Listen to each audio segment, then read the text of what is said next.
I want to take you back to 1994, after 5 Ba'athist aggressive wars, but before the 6th, at a time when we know, through his own admission, that Saddam still possessed weapons of mass destruction, when the dictator was financing global terror, when dissidents were rotting in jail or having their tongues cut out in the street.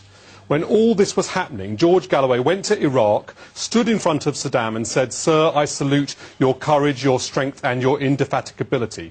Those who support the invasion of Iraq may have made many mistakes, but not that one. We overestimated his arsenal, certainly. As once you stood next to him, George, and said, and congratulate... Blandishments on Saddam Hussein's regime. In fact, I was one of the very few opponents of the Saddam Hussein regime when British ministers and businessmen...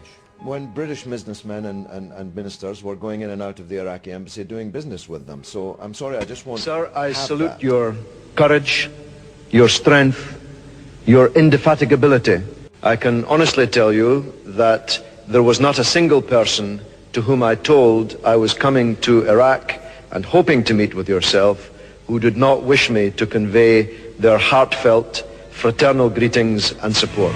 Mr. Galloway is just back from a trip to Syria, during which he apparently praised President Assad as the last Arab ruler. He's on the line. Good morning, Mr. Galloway. Yes, good morning. Is that what you were doing, praising him?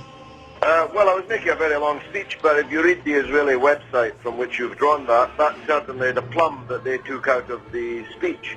But I don't have any problem about repeating what I said about President Assad, that his reforming zeal and his vision of Syria as a genuinely independent Arab country. Well, the fact is that Syria is ranked second lowest by the Index of Political Freedom of all countries in the world. I mean, that's hardly a record that one should praise, is it? That's absurd. That's absurd. Is it? Yes, absolutely absurd, yeah. What? And the fact that they do what they do, the Syrian regime does what it does, the fact that it has a long record of arbitrary arrest, systematic torture, prolonged detention of suspects, all that sort of thing, unfair trials, is that all absurd?